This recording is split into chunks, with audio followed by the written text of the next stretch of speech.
Hey everybody, Economic Ninja here. Ooh, I did it in reverse this time. Hope you're doing well. We're going to talk today about real estate and some really interesting topics that are happening right now, things blowing up in our faces. I want to dive right into it. And so what we're going to do is we're going to start with CNBC right now and what just happened on, was it Monday morning yesterday? And as you can see, the Dow futures are up, but the market's tanked over 800 points at one point, and we had all kinds of issues happening. But what I wanted to bring you to this little thing right here is the 10-year bond, and obviously it's showing red right now as the filming of this, but right now it just went over 3.3%. As a matter of fact, almost hitting 3.4. Absolutely magnanimous move. As a matter of fact, like it says here, 10-year Treasury yield rockets above 3.39 and biggest move since March of 2020. And to give you an idea how bad that is, in March of 2020, as everything was collapsing because the world was literally closing down, everybody was fleeing into the dollar, which means that the 10-year bond exploded. And this is a very bad thing. And what it's going to do is we have now seen we're seeing reports of mortgage rates, 30-year mortgage rates now hitting over 6%. Now, I did not expect it to happen this fast. I expected to see 6% mortgages by the end of June, but this only shows how very serious this is. And I want you to understand, as the Fed raises rates, which is expected to happen on Wednesday, it will only make rates go higher, okay? Because all these banks and lenders know over time they've got to compete. If they're going to put out risk to loan you money for your house, and they especially are going to price in risk if they think that you're going to lose your job, they're going to price these high, and it is going to continue to bring the housing market under pressure. So let's go over this story. I'm going to talk about it, and I've got a really neat chart from this story I want to explain and use my past experience as a real estate investor and a real estate professional as an example. Okay. All right. It says back in March, when the average mortgage rate was still only 4.5%, we anticipated the coming rate explosion and warned that the housing affordability is about to crash the most on record. All right. Now, fast forward to today, when the latest 30-year average mortgage just surged to a stunning 6.13% from 3.25% at the start of the year. That is absolutely magnanimous. This speed that this has gone up has absolutely blown my expectations. I knew it was going to go up, but I honestly didn't think it was going to go up this fast. As a matter of fact, I don't think since 1981, we have not seen an explosion in rates this fast and this high on a percentage basis since 1981. It absolutely blows my mind, right? And if you look at it right here, we are going back to 2008 levels. Right? What does that tell you? See, in 2008, as the housing market was crashing, it was crashing because not only did you have upward pressure on pricing with homes, but you had upward pressure on interest rates, right? This was really, really big deal. Now, interest rates were a lot higher, the 10-year, especially 10-year bond, right at the bubble popping of the dot-com bust. But then the Fed aggressively lowered rates all the way down here till late 2003 until they said, hey, we're going to start raising rates, right? And that brought the 30-year mortgage up. Now you are literally at the peak of where everything was crashing in 2008, the end of 2008, all right?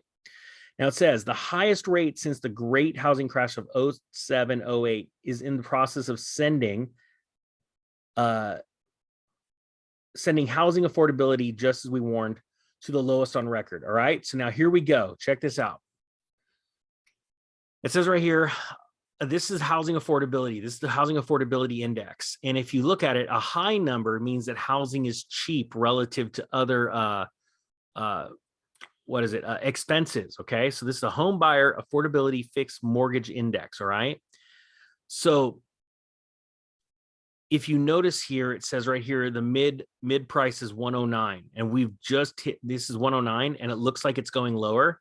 The last time that this price plummeted, right, that the housing affordability was this bad, was right here. Look at this, mid to end of 2000, and it was what, 2006, 2007, around there, and 2006, and then it started to get cheap, right? Because remember, I've told you right here around 2006, very, very important time point. This is when says 2005, 2006, sorry, it's mid 2006. Remember, I've told you on literally 100 videos that I started liquidating my homes. Sorry, we had like 14 places back then that I was liquidating.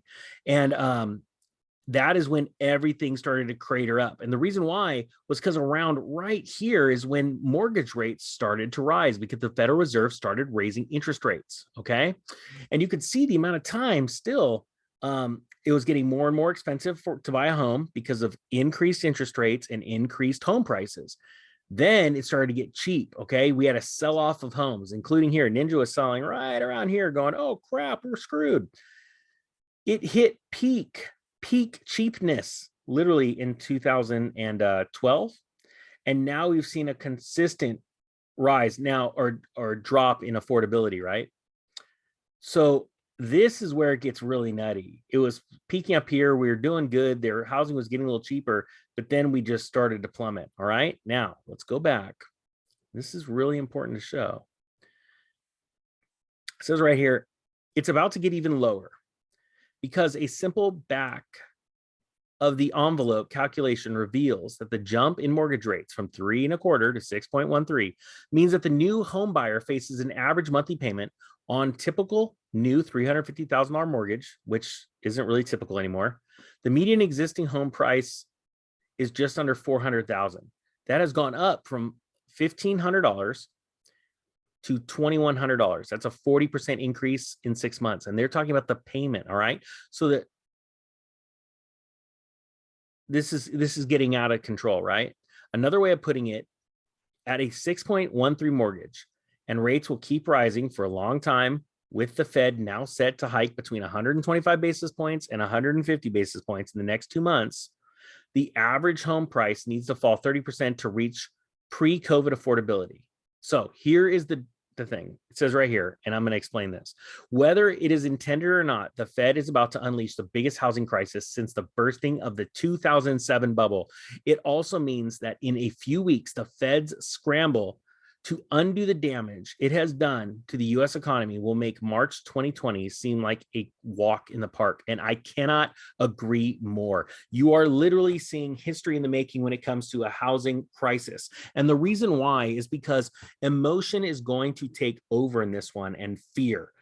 You are going to see people list and try and run away from the housing market within the next 6 months. It is going to be magnanimous. But with that being said, I want you to understand, and it's very hard because this is an inverted chart. This right here is when houses got expensive. As this chart goes down, it means homes are getting too expensive for the common man or woman to buy a home with their income. All right, because home prices are getting too expensive, all that stuff. So what happens here is you see this, the housing market was getting expensive because interest rates were rising, home prices were rising. Then the ninja went, oh crap. And I started selling right here. And this has the housing market imploded, and people were flooding the market with tons and tons of inventory. And now I want you to understand something that's different right now than the last bubble. There was no such thing as Airbnbs or VRBOs. There is such a massive amount of inventory right now that people have bought, people and corporations have picked up real estate specifically to rent it out and turn them into hotels. Think about when the industry collapses and inflation sets in and nobody's, renting these out. People will immediately try and do long-term rentals, but if they cannot find the proper tenants, they're going to liquidate these properties, especially if they think they can make a buck and then recapitalize as the market is falling.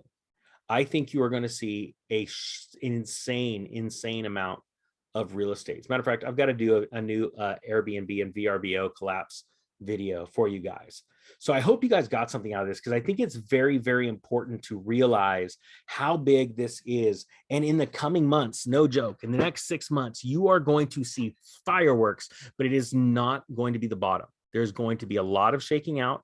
We have to be patient. And when we dive in, we are going to absolutely dominate the market. You're literally going to see Ninja Nation all over the mortgage industry here pretty soon. It's been about a year and a half. All right, guys, that being said, I thank you so much for watching. The Economic Ninja is out.